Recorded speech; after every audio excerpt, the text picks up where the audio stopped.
Olá, professor Felipe Merino, com mais um tema especial para vocês, Direito do Trabalho. Hoje nós vamos falar do adicional de periculosidade. O que é o adicional de periculosidade? Quem tem direito a ganhar o adicional de periculosidade? E qual o valor do adicional de periculosidade? Primeiro nós temos que entender que no Brasil o direito é normativo. Então, os direitos são baseados em normas, ou seja, a NR16, a norma regulamentadora número 16 do Ministério do Trabalho, tem uma lista daqueles itens que a pessoa exercendo aquelas funções ou em contato com aquelas substâncias terá direito a receber o adicional de periculosidade, que equivale ao valor de 30% em cima do seu salário. Então, se o salário é R$1.000, R$300. Se o salário é R$2.000, R$600. Se o salário é R$3.000, R$900, não é?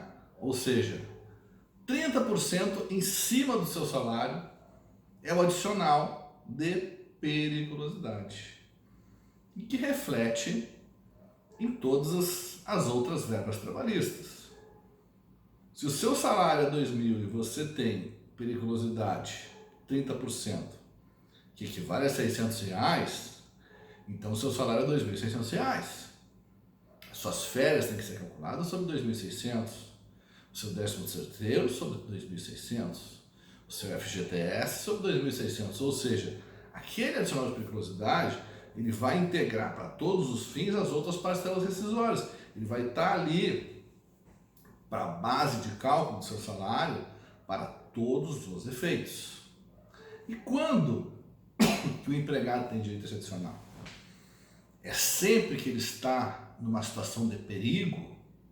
Não, quem dera que fosse, não é? Quem dera que se você falasse qualquer situação de perigo gera periculosidade. Não. O direito ele é normativo, com base na norma. Então, o empregado somente vai ter direito efetivamente à periculosidade se ele trabalha nas condições listadas na norma regulamentadora número 16.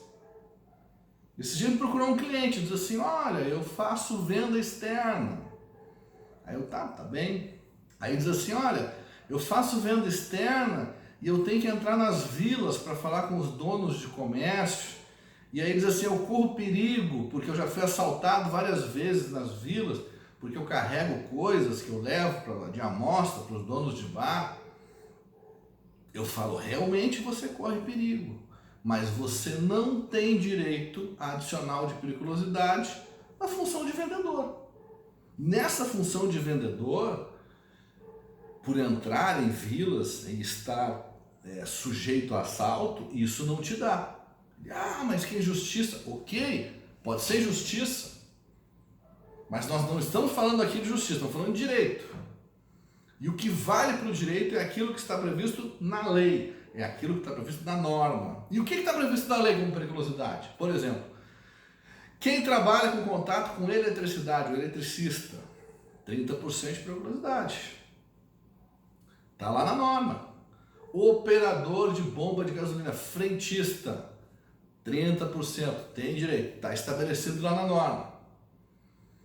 Pessoas que estão trabalhando expostas a riscos de explosão, por exemplo. Quem trabalha numa empresa que vende botijão de gás. Ele está lá e carrega o botijão de gás dentro da empresa. 30% de periculosidade. Justamente porque está trabalhando com botijão de gás. Quem trabalha em posto de gasolina, mesmo não sendo frentista, às vezes aquele pessoal que fica na lojinha que tem ali dentro, tem a lojinha de conveniência, mas está perto do quê? De um tanque enorme de gasolina que pode explodir, que está do lado. vai dizer se tem periculosidade ou não é o perito do juiz, que geralmente é o engenheiro que vai fazer a medição, que vai ver quanta gasolina, quanto óleo, quanto gás, exposição à eletricidade, por exemplo.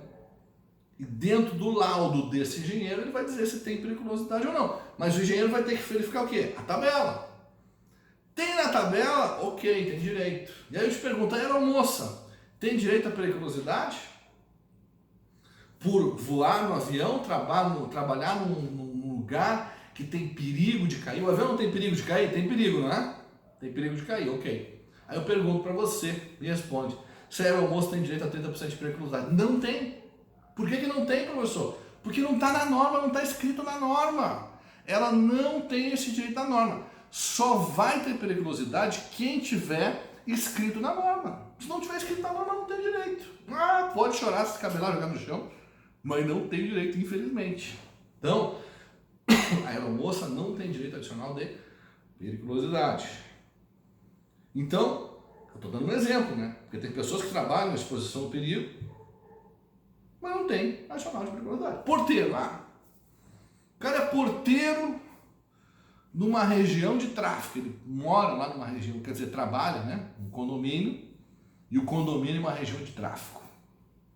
E ele é porteiro. Fica lá na frente da guarita, volta e meia passa uma bala pela cabeça dele. Tem direito à periculosidade? Não tem direito. Não tem direito. Porteiro tem direito. Por quê, professor? Porque não está na lei, cara. Não sou eu que digo, estão entendendo? Se o nosso direito é normativo, tem que estar na norma. E a norma não dá esse direito ao porteiro. Dá ao vigilante. O vigilante, sim. Vigilante armado, pessoas que têm função de vigilante, que vão exercer a vigilância, esses têm 30% de periculosidade. Motoboy também está na norma. Quem é motoboy, trabalha com moto, faz serviço externo com moto, tem direito à periculosidade. Mas não é todo motoboy também, né? Porque aquele motoboy que faz apenas a ronda interna dentro do estacionamento do shopping, por exemplo, esse não tem 30% de periculosidade.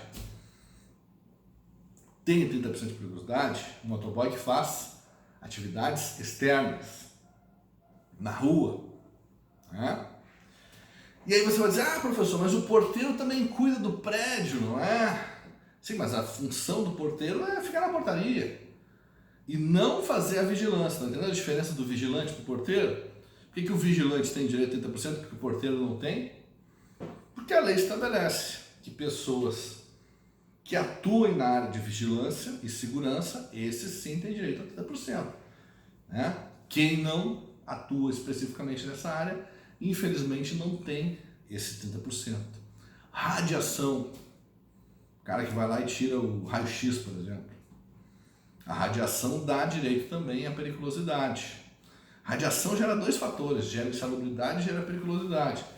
O empregado tem que ver qual é o que é mais favorável para si. Por quê? Porque não pode acumular. Insalubridade e periculosidade não pode receber os dois juntos. A CLT proíbe receber os dois juntos. Então, se por acaso você está exposto aos dois agentes nocivos, periculosidade e insalubridade, você tem que optar por um. Ou insalubridade ou periculosidade. Não pode receber os dois. Em alguns momentos você vai estar exposto aos dois. E aí tem que escolher qual é aquele que é melhor para ti. Por exemplo, a auxiliar de serviços gerais que limpa o banheiro, que recolhe o lixo do posto de gasolina. Ela tem direito à insalubridade, porque ela está lidando com produtos químicos, está lidando com lixo. E ela tem direito à periculosidade porque ela está no posto de gasolina que tem um monte de gasolina que pode explodir. Mas ela não pode receber os dois. Ela tem que optar por um só. Por quê? Não é porque eu acho que é justo ou injusto, eu acho que ela tem que receber os dois. Pela justiça tem que receber os dois. Mas a lei diz que tem que escolher. Se ela tem que escolher um. E os juízes, o Poder Judiciário também, de uma forma unânime, a jurisprudência não tem permitido a acumulação da insalubridade com a periculosidade. Ou escolhe um ou escolhe outro, não pode receber os dois, ok? Vamos lembrar também, quem trabalha em oficina, dependendo do tamanho do estoque de óleo, se você tem estoque de óleo acima de 200 litros dentro de uma oficina ou dentro de uma fábrica, por exemplo, você tenha tonéis de óleo que você tenha, tonéis de combustível, você tem também direito ao adicional de periculosidade, mesmo não trabalhando direto no posto de gasolina. Não precisa trabalhar em posto de gasolina para ter os 30%. Tem que estar em contato com a gasolina. Se você é motorista também de um caminhão que carrega gasolina, você tem periculosidade. Se você é motorista de um carro leve, você trabalha em uma picape, mas você carrega gasolina, tem direito a periculosidade. Por quê? Porque você está exposto a risco de explosão. E com relação à periculosidade e também insalubridade, não importa a função que você seja, né? Você é gerente do posto de gasolina, por exemplo, tem direito também. Por quê? Porque não é pela função, é pela exposição. Não importa a função que você tenha, se você é enfermeiro, se você é gerente, se você é diretor, não importa a função que você tenha. Se você está exposto àquilo que está na tabela com adicional de periculosidade, você vai receber efetivamente, ou se não recebeu, tem direito a receber. Por quê? Porque tem muita empresa que não paga, né? O empregado tem direito a adicional de periculosidade, porque ele tem contato, mas a empresa diz que não e não paga. Essa pessoa pode ir na justiça e pedir esse adicional. Gente, não se esqueçam de se inscrever no meu canal, cliquem ali em inscrever-se. As aulas são totalmente gratuitas, cliquem no sininho para receber novos vídeos, para que vocês possam continuar acompanhando um conteúdo de direito atualizado, tá bem? E quando o empregado não recebe isso, ele pode pedir essas diferenças na justiça. É a mesma coisa o empregado, às vezes, que está exposto à insalubridade e periculosidade ao mesmo tempo, né? Eu tenho processos, por exemplo, de enfermeiros que têm contato com periculosidade por causa do raio-x. E aí a insalubridade é calculada sempre no salário mínimo, né? Então é 40% do mínimo, por exemplo, a insalubridade de grau máximo. E aí o enfermeiro ganha, por exemplo, R$4.000 de salário, enfermeiro no nível superior, né? 40% de insalubridade para ele vai dar 400 pila. Mais 30% de periculosidade, que incide sobre a remuneração, sobre o salário todo dele, não só sobre o mínimo, né? De 4.000, 30% vai dar 1.200. Ou seja, uma diferença de R$800 a mais por mês. E aí esses enfermeiros têm entrado na justiça pedindo reconhecimento da periculosidade, e aí ele abre mão da insalubridade e pede as diferenças todas de periculosidade mês a mês do seu salário. Então é uma diferença grande, às vezes uma indenização de 100, 200 mil, independente de quanto tempo ele tenha de casa para receber. Se tiverem dúvidas, cliquem aí, botem no YouTube lá, norma regulamentadora número 16 do Ministério do Trabalho. Abrindo a norma regulamentadora 16, vocês vão ver lá a lista de funções e substâncias que são consideradas para que a pessoa receba o adicional de periculosidade. Se inscrevam no meu canal, um beijo e um grande abraço do professor Felipe Meira.